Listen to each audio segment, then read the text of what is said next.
Alright, I'm going to tell you the things that they didn't mention in today's autumn statement. This includes a background to the economic news, which I think was really underplayed, and also things like the news on the state pensions, as well as some big ISA changes which weren't actually discussed in the speech. Something also on pensions which could have big implications for your planning, depending on what you're doing. And the key things that I think you need to know on what was called Jeremy Hunt's 110 measures for growth. In my view, this was a budget where what wasn't included is almost more important than what was. And the press and the main announcements that you're going to see are missing some pretty key things. So first, look, the only place to start in my view is going over the key data from the OBR, the Office of Budget Responsibility.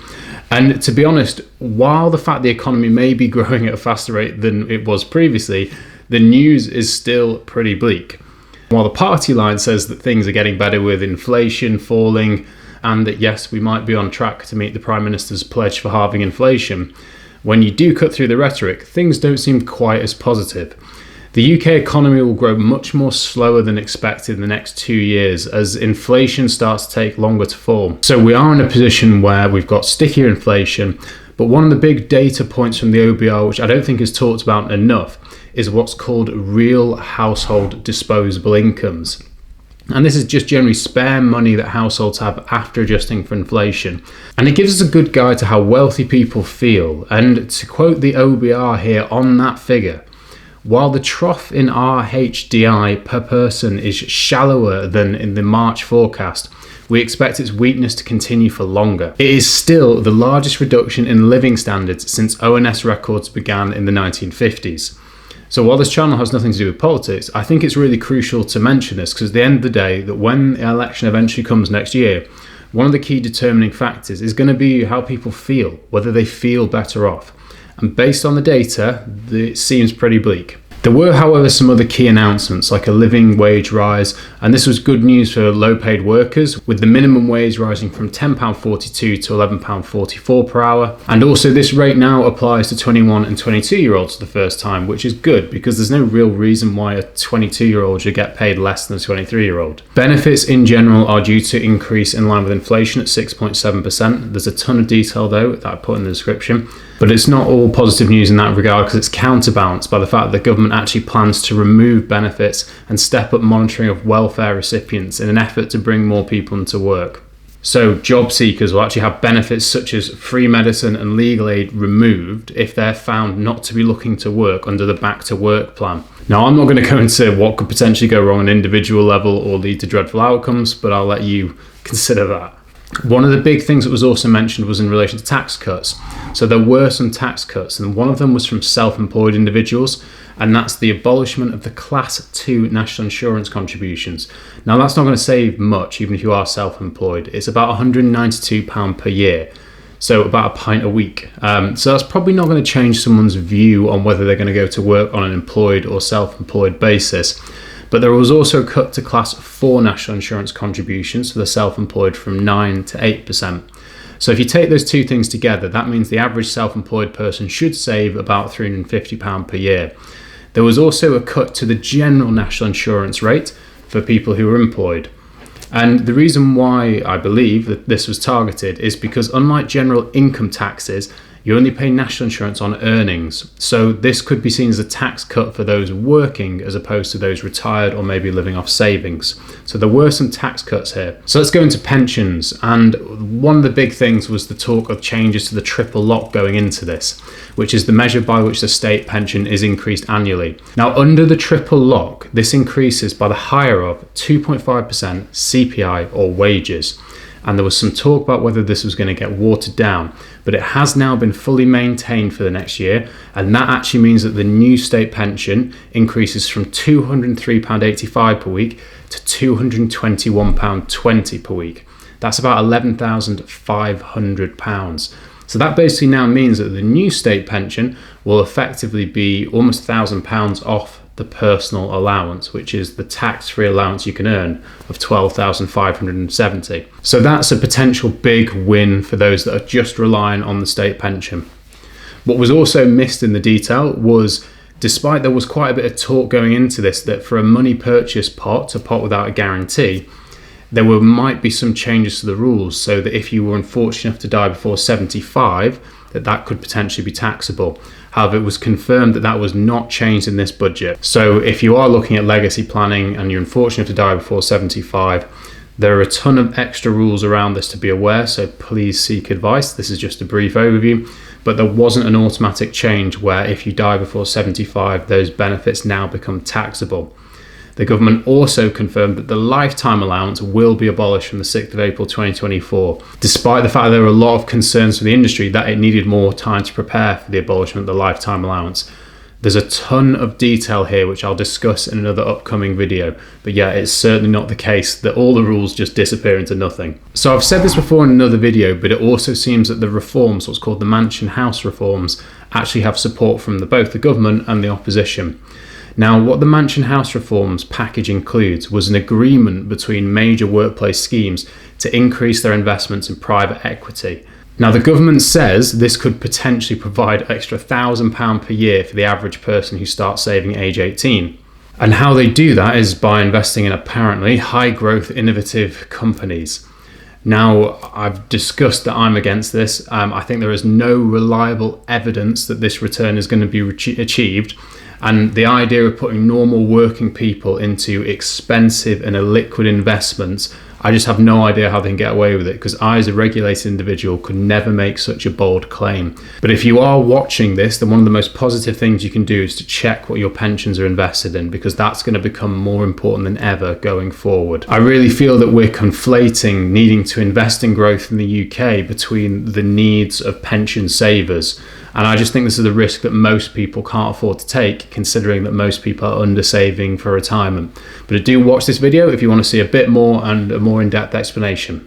Okay, so let's move on to ISAs. So a big one that was barely mentioned in the speech was the rules on individual savings account ISAs. And the rules are going to change so that you can now pay from next tax year into multiple ISAs of the same type in 1 year, and also to make it easy to facilitate transfers between providers. So at the moment, we've got a really frankly stupid bunch of rules where you can only pay into one type of each ISA. So that's whether that's a stocks and shares, cash, lifetime ISA, or innovative finance ISA. You can only pay into one of each of them in a tax year. So you can't pay into a stocks and shares ISA and then another stocks and shares ISA in the same tax year. This might not sound much, but it's a really weird rule, because the same doesn't apply to pensions, where you can actually pay into multiple different pensions in the same year as long as you don't go over the certain allowances. So it's not that we can't do it, because ISA rules are generally much simpler than pensions. Anyway, from 2024, people will be able to subscribe to multiple ISAs of the same type each year and to partially transfer ISA funds between different providers. That should be a good thing, because it will make it easier for savers to switch between providers if they're unhappy with the service, or try out new providers, whatever. There was also big news in relation to fractional shares, which a load of financial influencers were freaking out about.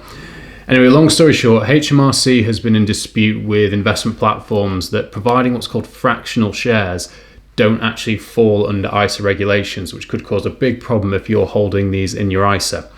How a fractional share works is that instead of paying a full price for a share, a fractional share lets investors buy only part of a stock as opposed to the full amount. And the benefit of doing this is that it's just lower barriers to entry. It's cheaper to do it, because some stocks are very expensive for the starting investor. Anyway, the big kickoff is that HMRC warned that ISA regulations only refer to whole shares and not part or derivative. But thankfully, as I think it was clear it was going to happen, the Treasury stepped in today and has announced that the government intends to permit certain fractional shares in eligible ISA investments, and they're going to engage on the implementation here. So not out of the woods entirely, but positive news, hopefully. There is also no big change to the lifetime ISA, and this is the ISA that screwed me over personally a little bit. So a LISA is a popular type of savings account designed to either fund the first property purchase you have or retirement. How it works is the government tops up the funds by £1 for every £4 saved. So the max you can put is £4,000 per year, and then you get a £1,000 benefit if you put the max in. The thing to watch out for is the lifetime ISA. If you don't qualify for a deposit for a first home, you get heavily penalised. So how this works is effectively, if you paid £1,000 into an ISA, you receive a £250 bonus. You've accumulated £1,250 without growth.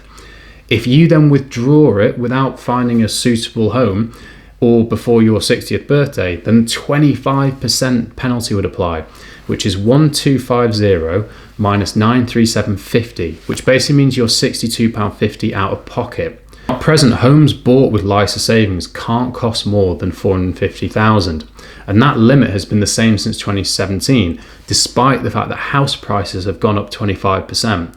And this is a big problem in the South, especially as people are getting older and buying older. Okay, so as I mentioned, this budget in my view was almost as much about what wasn't in there as what was in there.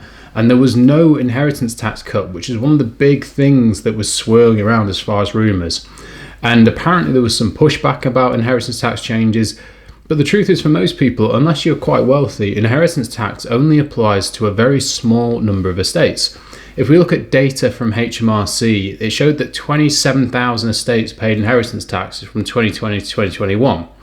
And what an estate encompasses is person's assets, their home, jewellery, or other valuables, assets in general, but not typically things like pensions or payments from life insurance, although that's a specific area to get advice on.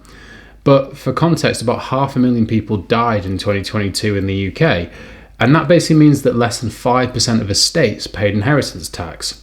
And there's no change in any of the rules at the moment. There was also no changes to all the godforsaken weird tax bans that we have in the UK. So that includes things how the fact that people who, if you're raising a child, you lose child benefit. If one of you has income above 50,000, that starts to get tapered away.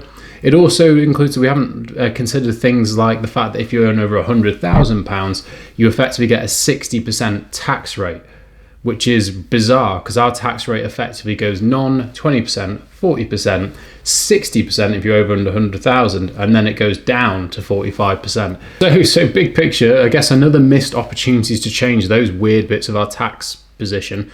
But in my personal opinion, this was a bit of a meh budget. It's really difficult to see it from a positive outlook when you look at the data. And I think, frankly, the minor tax cuts and a few changes to the rules are welcome to an extent, but I don't think they're going to change anyone's world. There are lots of areas in our tax system which, in my view, need reform. And going back to what wasn't included, the big thing I think really that most people are feeling, in part from the effect of inflation, was the income tax rate bands being frozen, or fiscal drag. And this very simply is because effectively tax bands have been frozen or will be frozen until 2027. As wages and inflation are pushing up, more and more people are being dragged into these tax bands and paying a lot more in tax. If I refer to the Resolution Foundation's research, they say that the foundation calculates that the policy will now raise 40 billion a year by the time it's fully rolled out by 2027, 2028. Had the government just uprated personal tax allowances with inflation over this period, people would have started paying income tax at about $16,200 rather than the current threshold of $12,570. So you can see that while these little kind of moving around the edges on certain cuts make minor differences, it's nothing compared to this wider physical drag. And when we consider the wider background, inflation sticky, taxes high, growth is pretty weak, and a few minor changes around the edges doesn't seem to make a big difference here. But what do you think? Am I calling this right? Why don't you let me know in the comments? See you next time.